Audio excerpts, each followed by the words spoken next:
Hello friends, hope you are well. We have a jam-packed jam jar for you today. It's been a pretty busy week and there has been a huge amount of news, small, some big, some giant, though I will leave it up to you to be the final judge.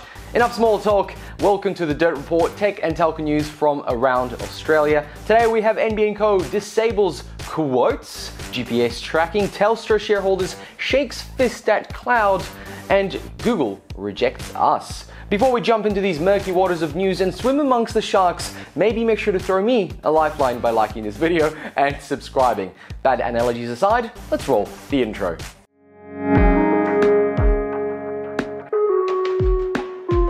Two weeks ago, we saw the NBN Co Technology Choice Program, Online Quotes, go live. Within a few days, the site was down again, and few believed it to be the overwhelming demand for high speed now. But it may be more sinister than that. Or not. Usually the simplest explanation is the correct one. So 2 weeks after launch, NBN Co has announced they disabled the instant online quote system, saying it needs to be optimized. It could be that the price it was handing out were practically unrealistic, most likely too cheap, and some people took them up on it. And once NBN Co realized and recalculated, they had to stand by that quote for the few that paid up. Or say no, I suppose. The site now reads, due to high volume of interest for more complex applications, the online quote tool is temporarily unavailable at this time. We continue to explore ways to further optimize the customer experience of the tool. We apologize for any inconveniences this might cause. For some reason, NBN Co never could have imagined there was high demand for upgrades. Imagine that if you give free quotes, people will see the quote and then more likely say yes when they decide that that price for them is reasonable. What a shocking surprise. I guess that's why the industry does free quotes all the time. Now, articles have popped up online pointing to staffing as the main issues, where the demand was so high that there aren't enough people to check over the quotes to make sure the numbers are actually correct, or at least close enough. There has also been talk of some installations being rather complex and requiring human intervention beyond the quote tool could give, to the point where prices actually almost doubled. The quotation tool supposedly looks at historical calculations, distances, and live costings from NBN Co, which gives credence as to why the quotes are only valid for 24 hours. More than likely, prices, scheduling, and other ongoing civil works also affect the quotes significantly. Now, online forums have speculated that some people received quotes as low as $1,500 paid on the spot, and now NBN Co has to unravel the issue, as more than likely the quote is incorrect and the price is significantly higher than the quoting tool suggests. But on average, the quotes were above 10K and some reached almost $50,000. Let me know below if in the short time the tool was live, did you go ahead and upgrade, and how much did you pay? Has NBN Co confirmed your upgrade, or did they say, nope, can't do it? Let's move on to our next topic. I bet you can remember a TV show or a movie where there is a bad guy or a girl on the phone and some sort of government agency is tracking the call. The line always goes, you need to keep them on the phone longer. Keep them talking. We need to track their phone or whatever.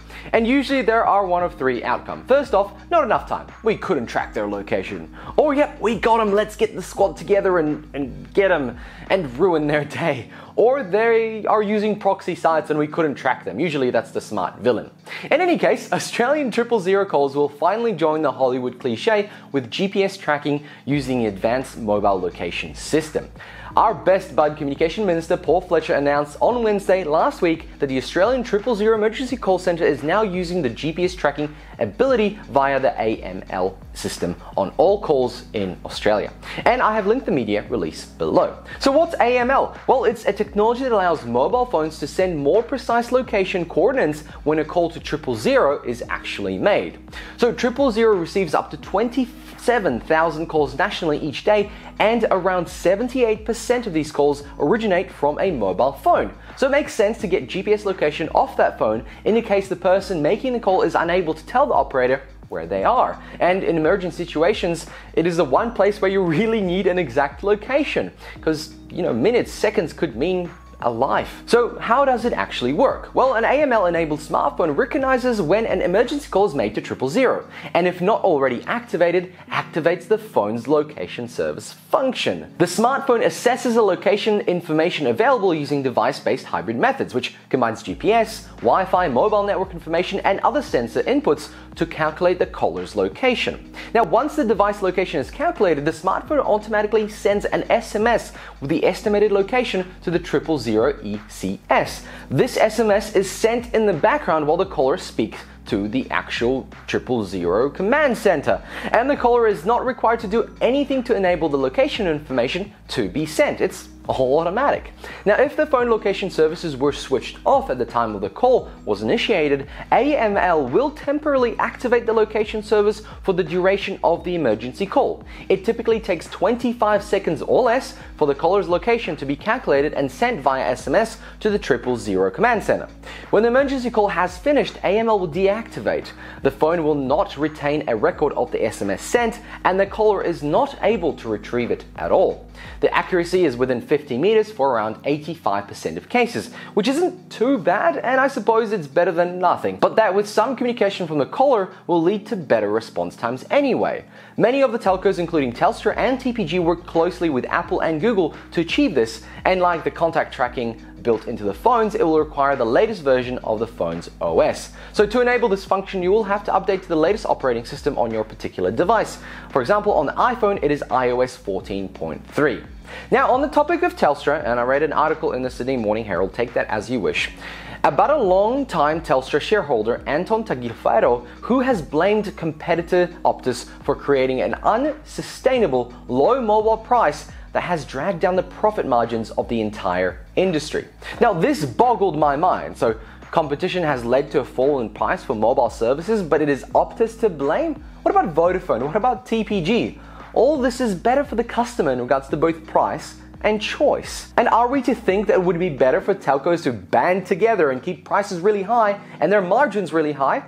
I'm sure the ACCC would sniff out that pretty quickly. I think someone is upset they won't be getting out as much of their money from their shares as they thought. Now, Optus wasn't too happy about the call out, and the VP of PR, Andrew Sheridan, said they are putting customers first without a premium price tag. Like the NBN, apart from the data and speed offerings for the vast majority of Metro customers, it doesn't really matter which provider they are with. But do let me know below why you chose the particular mobile provider, and let me know your thoughts about this shareholder's comments. I chose my provider due to being one of the only ones who provide visual voicemail on the iPhone, which is absolutely insane. Alright, let's move on to our last topic. Now, Google has come out of their cave to reject the News Media Code from a few months ago. While we haven't heard much about it since, it was introduced into Parliament on December 9th. However, Google says it remains unworkable, but there is a way forward, apparently. Now, Google's Melania Silva, who is the VP for Australia and New Zealand, wrote a blog post. She said, "Unfortunately, while the government has made some changes, the legislation still falls short for a workable code. As the legislation goes to a Senate committee for inquiry, it has serious problems that need to be worked through." She outlined the main problems within the code. You see, it forces Google to pay to show links in an unprecedented intervention that would fundamentally break how search engines work. No website and no search engine pays to connect people to their website. Yet the code would force Google to include and pay for links to news websites in the search results. This sets the groundwork to unravel the key principle of the open internet people use every day, something neither a search engine nor anyone who pays the benefit of a free and open web should accept. It requires Google to give news publishers special treatment, 14 days notice of certain changes to algorithms and internal practices. Even if Google could comply, that would delay important updates, drive up operating costs, and mandate special treatment to news publishers in a way that would disadvantage everyone else. I think that's probably the biggest thing, but let's keep going. Then she also dropped 8 straight up facts on us. Now, a few of these are pretty fair. So, first of all, paying for links breaks how search engine works. But we pay for ads, but they are separated. Now Google links the news. We don't use it or publish it. That's fair enough. Again, they're just linking to a news website. News websites have a choice whether and how to appear in search engines. They do, because you can block Google from crawling your website and having that link show up in Google results. But if it doesn't, you're not gonna get those people to your website. Google hasn't taken an ad revenue from newspapers. There is no ad revenue from them because the link is just linking to them and there's no ads on that link, except the ads shown when you search for that topic. Google News Showcases enables productive commercial relationships between Google and publishers, including in Australia. Yep, when you go on a search engine and you search for something, it kind of shows you everything in Australia, and it's even Australian based when you're searching from within Australia. She also says baseball arbitration is an extreme way of resolving disputes.